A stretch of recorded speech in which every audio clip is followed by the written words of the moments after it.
नमस्कार दोस्तों, प्रयागराज में बसपा विधायक राजू पाल हत्याकांड के मुख्य गवाह पर लेकिन सबसे बड़ा सवाल आता है कि आखिर कैसे उमेश पाल एक टैंकर क्लीनर से करोड़पति बन गया। किस तरीके से राजू पाल हत्याकांड का मुख्य गवाह 18 साल में प्रॉपर्टी के कारोबार में अव्वल रहा।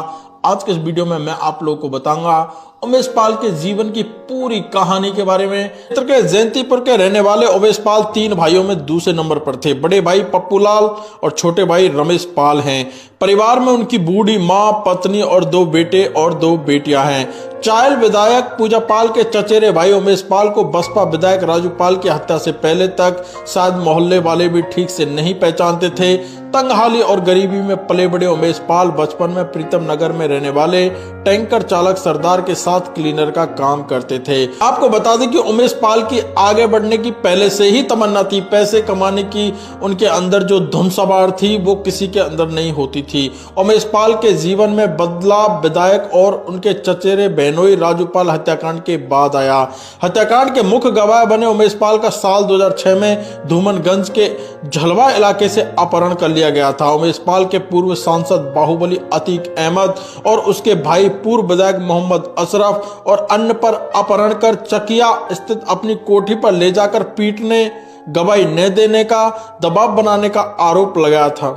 24 फरवरी 2023 को इसी प्रकरण की गवाही के लिए Umesh Pal MP MLA court पहुंच गए थे। वहां से वापस घर पहुंचे थे, तभी उन्हें गोली मार दी गई। राजू पाल हत्याकांड का मुख्य गवाह बनने और अपहरण में अतीक अहमद एंड गैंग पर नामजद FIR दर्ज कराकर चर्चा में आए उमेश पाल ने उसी समय से अपना रसूख बढ़ाना शुरू कर दिया।